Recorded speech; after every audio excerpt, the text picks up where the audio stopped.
इस वीडियो में मैं आपको बताऊंगा कि सॉफ्टवेयर में ओपीडी मॉड्यूल कैसे रन होता है और इस मॉड्यूल में क्या क्या हम कर सकते हैं।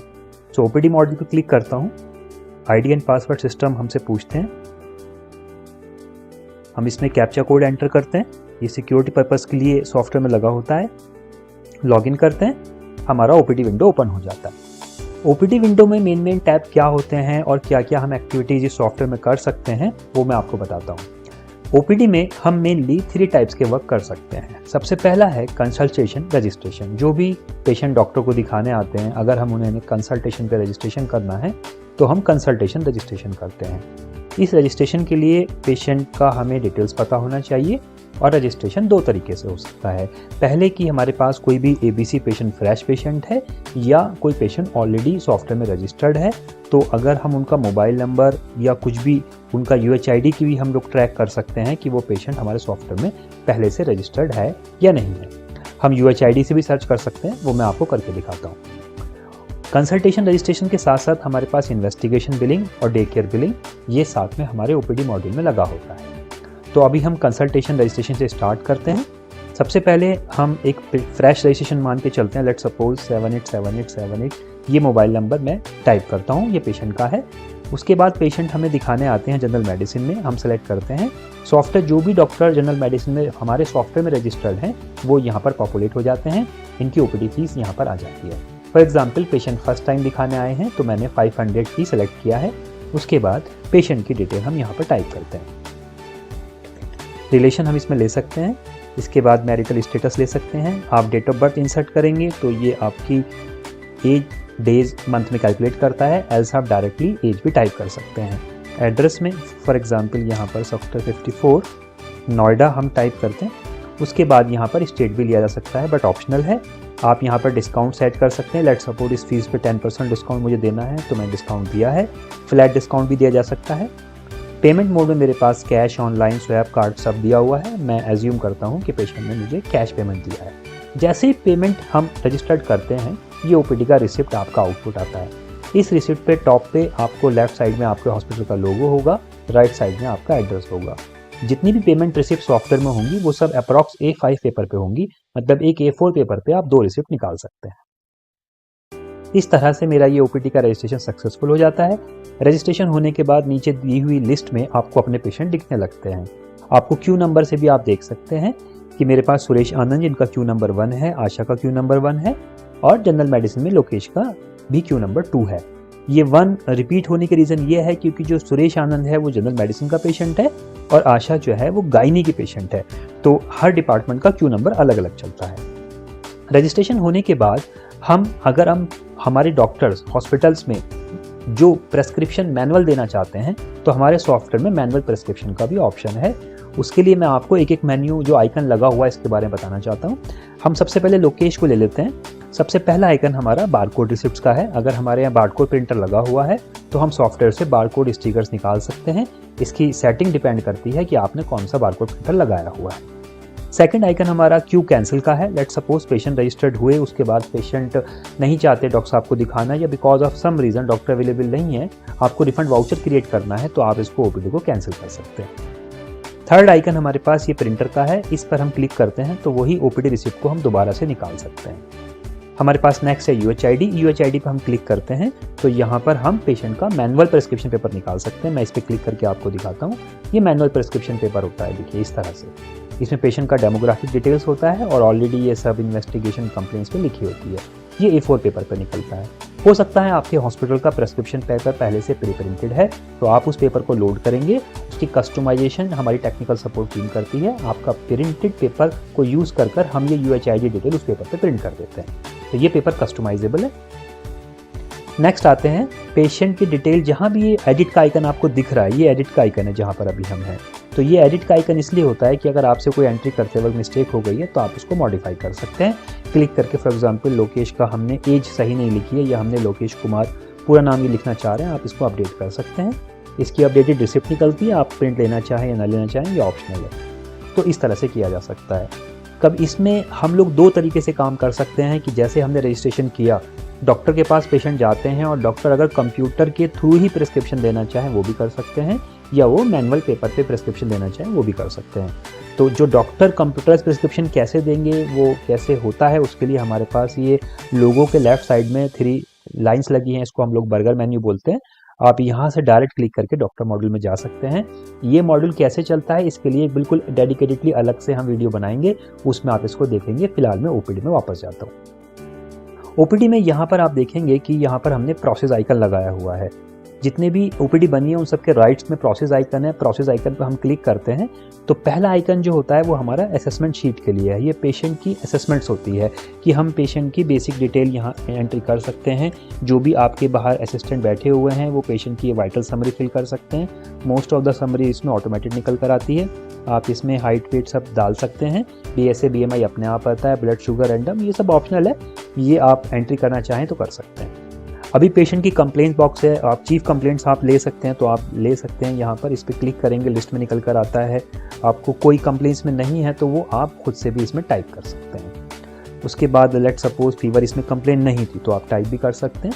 पास्ट मेडिकल हिस्ट्री में आप लिस्ट में से सर्च करें जो भी आपको सर्च करना है, फिर यहाँ पे आप ड्यूरेशन को मार्क कर सकते हैं, कब से प्रॉब्लम है, मेडिकेशन क्या चल रहा है वो भी आप इसमें लगा सकते हैं। फॉर एग्जांपल कोई गवर्नमेंट मेडिकल से आपका ट्रीटमेंट चल रहा है, पास्ट सर्जिकल हिस्ट्री भी हम इसमें लगा सकते हैं। हम इसमें सर्च करते हैं तो अगर हमें वो लिस्ट में आ जाता है तो आप उसको लगा सकते हैं।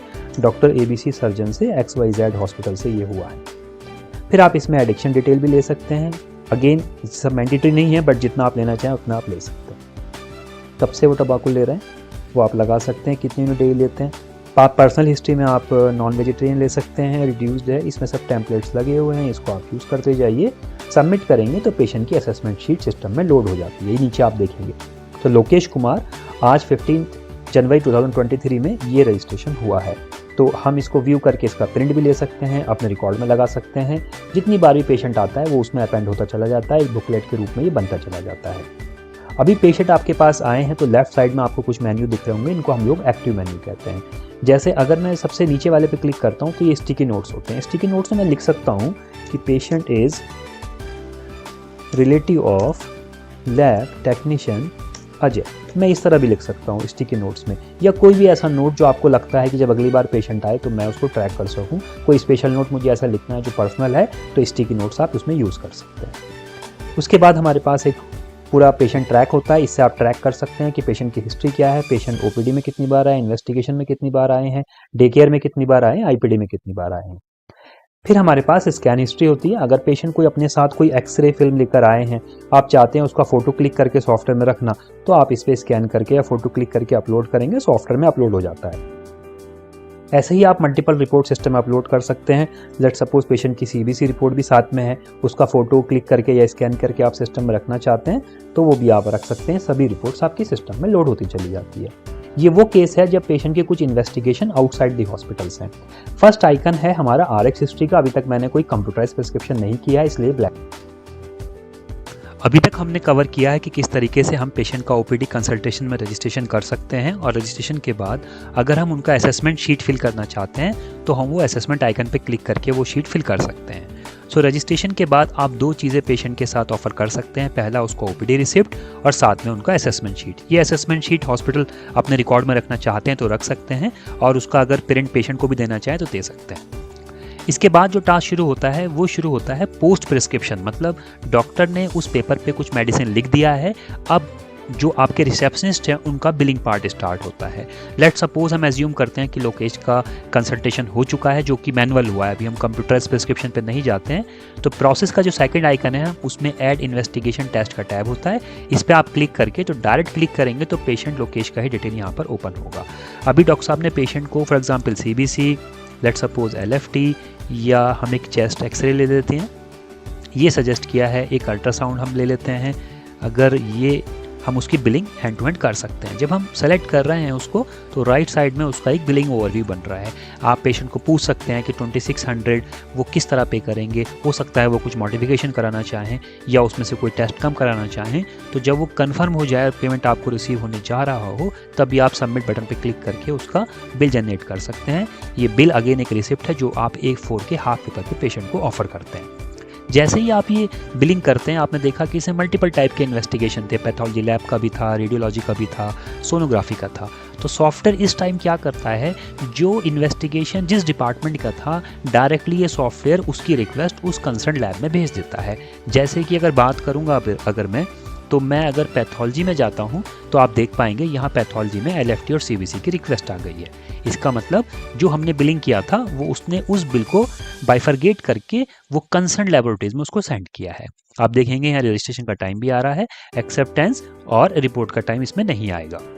सेम अब हम जाते हैं वापस रेडियोलॉजी में, तो आप देखेंगे रेडियोलॉजी में जो हमने एक्सरे चेस्ट व्यू का बिलिंग किया था वो यहाँ पर चला गया है। ऐसे ही हम सोनोग्राफी को भी एक बार ट्रैक कर लेते हैं। तो सोनोग्राफी में जाते हैं तो यहाँ देखें USG TVS यहाँ पर आ गई है। ये लेबोरेटरी में रिपोर्ट कैसे बनती है या सोनोग्राफी रेडियोलॉजी कैसे चलता है, ये इसका एक डेडिकेटेड वीडियो हम आपको बनाकर इसी चैनल पे अपलोड करेंगे। अभी वापस हम OPD में जाके आगे का पार्ट देखते हैं। अभी हम वापस डे केयर में आते हैं। तो डे केयर क्या होता है, जैसे हमने इन्वेस्टिगेशन किया है वैसे हमारे पास डे केयर होता है। कोई पेशेंट OPD में आते हैं और डॉक्टर आप उसको थोड़े से कोई शॉर्ट टर्म प्रोसीजर सजेस्ट करते हैं जो 1-2 घंटे के होते हैं। उन प्रोसीजर्स को करने का तरीका ये होता है कि आप डे केयर आइकन पे क्लिक करिए और यहाँ पे जो भी आपको प्रोसीजर करना है, लेट सपोज आप ड्रेसिंग आपने करनी है, आप इसके रेट भी मॉडिफाई कर सकते हैं अगर आपके पास परमिशन है। उसके बाद आपने for example oxygen charge patient से लेना है, तो ये सब वो चार्जेस हैं जो शॉर्ट टर्म प्रोसीजर हैं। इसमें हम फॉर एग्जांपल बाई RMO कोई हमने सूचरिंग की है उसका अमाउंट भी हम यहाँ पे टाइप कर सकते हैं। तो ये हमने बिल प्रिपेयर किया है, पेशेंट लोकेश ही हैं हमारे और हमारे कंसल्टेंट आलोक सर ही हैं। तो अगर हम इनका रजिस्ट्रेशन ये करने के बाद ये डे केयर करते हैं तो सेम UHID पे ये बिल क्रिएट होता है। इसी से हम पेशेंट को ट्रैक कर सकते हैं। इसका डे केयर का जो हमने प्रोसीजर लगाए हैं ये सब 2950 के हैं। हो सकता है पेशेंट पार्ट पेमेंट करना चाहें, वो भी हमारे पास ऑप्शन है। अभी मैं आपको फुल पेमेंट का ही आपको डेमो देके एग्जाम्पल समझा रहा हूँ। सो हमारी इन्वेस्टिगेशन में भी और डे केयर में भी पार्ट पेमेंट का ऑप्शन अवेलेबल है। ज़रूरी नहीं है कि इन्वेस्टिगेशन के टोटल पैसा पेशेंट देकर जाए, हो सकता है कुछ पैसा वो बाद में दे, वो भी इसमें ऑप्शन दिया होता है। जब हम बिल क्रिएट करते हैं तो 100 रुपीज़ की जगह यहाँ पर हम 50 टाइप करते हैं तो ड्यू में 50 आ जाते हैं और ये ड्यूज लिस्ट में पहुँच जाता है। ड्यूज लिस्ट कहाँ होती है वो मैं आपको बताता हूँ। पहले हम ये देखते हैं कि जो डे केयर की हमने बिलिंग की है वो रिक्वेस्ट जाती कहाँ है। तो डॉक्टर आलोक सर के अंडर में डे केयर की बिलिंग की थी, तो ये day care billing doctor sir के लॉगिन में एक डे केयर का टैब होता है, वहाँ पर ये बिल पहुँच जाता है और हम इस पर क्लिक करके इसके नोट्स फिल कर सकते हैं कि जो ड्रेसिंग के लिए पेशेंट हमारे पास आए थे उसका प्रोग्रेस नोट्स क्या है, कॉम्प्लिकेशन क्या है और नेक्स्ट विजिट डेट पेशेंट को कब बुलाना है। डे केयर के जो सीक्वेंसिंग पैटर्न होता है उसको हम ओपन और क्लोज दोनों कर सकते हैं। हो सकता है ये ड्रेसिंग शॉर्ट टर्म थी तो हमने की और पेशेंट की फाइल क्लोज कर दी है, आगे हमें कुछ फॉलोअप नहीं करना है तो इसको क्लोज कर सकते हैं। एल्स हम इसमें रिकर्सिव मैनर पे चीज़ें आगे अपेंड कर सकते हैं जब पेशेंट नेक्स्ट टाइम विजिट करते हैं। RCT जैसे डेंटल में होती है या कोई और ऑप्थेल्मोलॉजी के प्रोसीजर होते हैं, वहाँ पर आप पेशेंट को रिकर्सिव पैटर्न में बुलाना चाहते हैं तो वो डे केयर प्रोसीजर में ये केस शीट काम आती है। मैं वापस OPD में जाता हूँ। अभी आप देखेंगे इसमें एक वैक्सीनेशन का टैब भी हमने दिया हुआ है। बेबी का अगर हम वैक्सीनेशन चार्ट सिस्टम से बनाना चाहें वो भी हम बना सकते हैं, उसकी बिलिंग हम यहाँ से कर सकते हैं, वैक्सीन के शेड्यूल हम यहाँ से सेट कर सकते हैं। बर्थ रजिस्ट्रेशन में कोई भी न्यू बॉर्न रजिस्ट्रेशन हमारे यहाँ करना है सॉफ्टवेयर के थ्रू, कोई भी हमारा हॉस्पिटल के अंदर अगर बेबी बॉर्न हुआ है तो उसका रजिस्ट्रेशन हम सिस्टम में करते हैं, उसका रिकॉर्ड अपने पास रख सकते हैं। रिविजिट अगेन जैसे बताया था कि अगर हम पेशेंट को मोबाइल नंबर से UHID से हम सर्च करना चाहें तो हम सर्च कर सकते हैं और डायरेक्ट यहाँ से सर्च करके अगर मैं OPD बनाता हूँ तो सॉफ्टवेयर में डुप्लीकेसी नहीं आएगी, मतलब सेम UHID पे ही पेशेंट का रजिस्ट्रेशन हो जाएगा। हमें सॉफ्टवेयर में यही ध्यान रखना है कि किसी भी ऐसे पेशेंट का रजिस्ट्रेशन फ्रेश रजिस्ट्रेशन नहीं करना है जो सॉफ्टवेयर में ऑलरेडी रजिस्टर्ड हो चुका है, क्योंकि अगर हम लोग बार बार एक ही पेशेंट का नया नया रजिस्ट्रेशन करेंगे तो हम लोग उसकी कंपोजिट या कॉन्सोलिडेटेड रिपोर्ट नहीं निकाल पाएंगे। तो स्टाफ को ये ध्यान रखना है जब वो रजिस्ट्रेशन करें तो पेशेंट से पूछिए कि आप पहले कभी आए थे। हो सकता है उनके पास कोई रिसिप्ट हो उस पर UHID लिखी हो तो आप उससे भी ट्रैक कर सकते हैं, या पेशेंट का मोबाइल नंबर अगर पेशेंट बोलता है अगर वो आप टाइप करेंगे तो भी सॉफ्टवेयर बता देता है कि ये मुकेश शर्मा का रजिस्टर्ड है, क्या यही पेशेंट है या कोई और आए हैं। तो आप रिविजिट पे क्लिक करके भी डिटेल को फैच कर सकते हैं। सबसे अच्छी बात क्या होती है, जैसे ही आप रिविजिट करते हैं सॉफ्टवेयर बताता है कि ये 13 जनवरी में 2 दिन पहले आए थे इस सॉफ्टवेयर में, इसका मतलब इनका PVP stand for the prescription validity period. तो अगर आपका प्रेस्क्रिप्शन पेपर 4 डेज़ के लिए वैलिड है तो जब आप इस पेशेंट को अब रजिस्टर्ड करेंगे तो software automatically PVP 0 fees pick करेगा। लेट सपोज आपका पेपर 4 डेज़ के लिए वैलिड होता है तो ये सॉफ्टवेयर ये अपने आप बताएगा कि अभी आपके 2 दिन ही हुए हैं, तो अगर आप आज सेकेंड डे दिखाने आते हैं तो कोई फीस नहीं लगेगी। और फीस लगेगी या नहीं लगेगी ये सब सेटिंग आप एडमिन से कर सकते हैं। फिर हमारे पास सर्टिफिकेट्स का ऑप्शन आता है। किसी भी पेशेंट के हमें सर्टिफिकेट चाहिए, हमें इमरजेंसी असेसमेंट सर्टिफिकेट चाहिए, मेडिकल सर्टिफिकेट चाहिए या हमें फ़िटनेस सर्टिफिकेट चाहिए, वो हम सॉफ्टवेयर से ही बना सकते हैं। जैसे मैं फ़िटनेस सर्टिफिकेट है, यहाँ पर अभी मैं कुछ भी ABC कंटेंट लिखता हूँ, डेट डाल देता हूँ। यहाँ पर आपने बेसिक परफॉर्मा यहाँ बना हुआ है, आपने सिर्फ अपनी डिटेल्स यहाँ ऐड करनी है। उसका प्रिंट आप निकाल सकते हैं, लेटर हेड पे ये प्रिंट आता है। इसको आप अपने A4 ब्लैंक पेपर लोड करेंगे तब भी ये पॉसिबल है। आप इस तरह से निकालना चाहें ऐसे भी निकाल सकते हैं। और इसका रिकॉर्ड हमेशा सॉफ्टवेयर में रहता है कि आपने कब कितने कितने सर्टिफिकेट किस पेशेंट को इशू किए थे। इसमें सिर्फ यही रजिस्ट्रेशन नहीं है, सर्टिफिकेट्स में और भी हैं। मतलब आप चाहें तो अपने भी सर्टिफिकेट्स में अपलोड कर सकते हैं। जनरल सर्टिफिकेट टैब पे जाइए, आप अपने मल्टीपल सर्टिफिकेट्स यहाँ अपलोड कर सकते हैं, लगा सकते हैं। ये सर्टिफिकेट्स कहाँ से लगते हैं उसके लिए एडमिन टैब में हमने सर्टिफिकेट ऐड करने का ऑप्शन दिया हुआ है। ये हमारा MIS है। MIS stand for the ledger. तो जो भी एक्टिविटीज़ हमने ऊपर की हैं उसका रिकॉर्ड यहाँ पर है। जैसे हमने OPD कितनी की हैं, इसमें इन्वेस्टिगेशन में कितना कलेक्शन है, बिल कितने बने हैं इन्वेस्टिगेशन के, ड्यूज़ कितने हैं, या डे केयर कितना बना है, डे केयर के बिल, डे केयर के ड्यूज़। तो कोई भी ड्यूज़ हमने नहीं बनाया था इसलिए ये ड्यूज़ ब्लैंक आ रहे हैं। एल्स ना तो ड्यूज़ में यहाँ पर वैल्यूज़ आती हैं जिससे आप ट्रैक कर सकते हैं कि हमारा ड्यूज़ कितना चल रहा है। फिर हमारे पास बर्थ रजिस्ट्रेशन, फॉलोअप होता है कि जो पेशेंट को नेक्स्ट टाइम मुझे OPD में किस टाइम उससे डॉक्टर ने कॉल किया है, वो फॉलोअप यहाँ से निकाल सकते हैं। फॉलोअप कैसे लगता है, आप क्यू में जाइए और अगर आपके डॉक्टर मैनुअल प्रिस्क्रिप्शन करते हैं तो RX आइकन पर क्लिक करके यहाँ पर आप डेट लिख दीजिए, फॉर एग्जाम्पल 30 जनवरी ऐड करेंगे तो ये फॉलोअप डेट में ऐड हो जाती है। अब आप 13 जनवरी के जितने भी रिकॉर्ड निकालेंगे उस रिकॉर्ड में ये पेशेंट आएगा। मतलब ये पेशेंट डॉक्टर साहब ने इस डेट में कॉल किए हैं, रिविजिट फॉर द कंसल्टेशन। आप चाहें तो आप इस सॉफ्टवेयर के माध्यम से बल्क में एक साथ SMS फायर भी कर सकते हैं सॉफ्टवेयर के थ्रू कि आप ये पेशेंट को इंटीमेट करने के लिए कि आपका रिविजिट कंसल्टेशन का डेट कल है। UHID अपडेट का ऑप्शन होता है। मान लीजिए चलिए आपने कोई UHID बनाया, स्टाफ से मिस्टेक हो गई है, तो अगर आप बाद में उसको मॉडिफाई करना चाहें तो कर सकते हैं।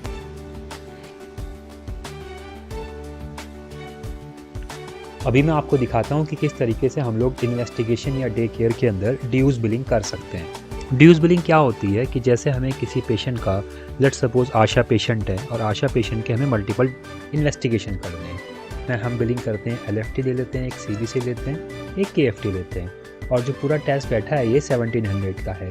आशा भी नहीं चाहते कि वो 1700 एक साथ पे करना या पार्ट पेमेंट करना चाहते हैं, तो आप यहाँ पर 1000 रुपीज़ डिपॉजिट कर सकते हैं। बैलेंस में आपके ड्यू में 700 जाएगा। अब आप जब इसका बिल क्रिएट करेंगे तो सॉफ्टवेयर से जो रिसिप्ट जनरेट होगा उसमें बैलेंस में 700 आएगा और ये रिसिप्ट आप पेशेंट को ऑफर कर सकते हैं। आप अपने MIS में आइए, इन्वेस्टिगेशन ड्यूज़ में आइए तो आपको दिखाई देगा कि जो आशा पेशेंट है उनका 1700 का बिल बना है, 1000 सबमिट होगा। और जैसे ही अपनी रिपोर्ट लेने आएंगे उस टाइम पे आप इनको ड्यूज़ को क्रॉस चेक करिए, रुपीज़ के आइकन पे क्लिक करिए, जो बैलेंस अमाउंट है वो आप इनका दीजिए, उसके बाद इनका फाइनल पेमेंट रिसिप्ट जनरेट हो जाएगी। अब इस तरह से मैंने एक बिल की 2 पेमेंट रिसिप्ट जनरेट की है। तो अगर कोई पेशेंट ये बोलते हैं कि मुझे कंपोजिट बिल चाहिए जिसमें मेरे पास एक बिल हो, दोनों रिसिप्ट का ब्रेकअप हो, तो फिर हमने इन्वेस्टिगेशन बिल बनाया हुआ है। आप यहाँ पर जाकर एक पूरा कंबाइंड बिल जनरेट कर सकते हैं जिसमें एक सिंगल बिल की 2 रिसिप्ट्स होती हैं। ये हमारा बिल है और इसका पेमेंट जो ब्रेकअप है 700 का वो ये है कि रिसिप्ट नंबर 10 से आपने इतना पेमेंट लिया है, रीपेमेंट में आपने रिसिप्ट नंबर 11 से इतना पेमेंट लिया है। ऐसे ही हमारे पास डे केयर में ड्यूज़ होते हैं। और जब भी हम कोई बिलिंग ड्यूज़ में करते हैं तो साइड बाय साइड क्या होता है कि जो हमारी अकाउंटिंग मॉड्यूल है, जो हम कभी डिटेल में आपको समझाएंगे, उसमें भी पूरा ये पहुंच जाता है कि ड्यूज़ कितने बन रहे हैं, आज कोई ड्यूज़ में बिलिंग हुई है या नहीं हुई है। तो आपके अकाउंटेंट भी ड्यूज़ बिलिंग को ट्रैक कर सकते हैं। ओके, सो अभी हम जाते हैं वापस OPD में। OPD का जो मैंने अभी आपको दिखाया ये ओवरव्यू है। इसमें हमने एक कैमरा सेटिंग भी की हुई है कि अगर आप पेशेंट का फ़ोटो अगर आप कैप्चर करना चाहते हैं तो वो आप कर सकते हैं। इसी के साथ साथ अगर आपने पेशेंट के फ़ोटो को पहले से कैप्चर किया हुआ है, उसको अपलोड करना चाहते हैं तो सॉफ्टवेयर में उसको अपलोड भी कर सकते हैं। अपलोड के लिए अगर आपके पास कोई भी कैमरे का जो फ़ोटो है वो JPG या PNG फॉर्मेट में है तो आप सॉफ्टवेयर में उसको अपलोड कर सकते हैं। सॉफ्टवेयर के साथ हम लोगों ने वेब कैमरे के साथ साथ SMS गेटवे का इंटीग्रेशन भी किया हुआ है। अगर आप चाहते हैं कि रजिस्ट्रेशन होते ही पेशेंट के पास एक वेलकम SMS जाए हॉस्पिटल की तरफ से, तो सॉफ्टवेयर वो भी कर सकता है। उसके लिए आपको SMS पोर्टल में अपना अकाउंट क्रिएट करना होता है। वो हम ट्यूटोरियल आपको बिल्कुल अलग से एक वीडियो में समझाएंगे। Thank you so much.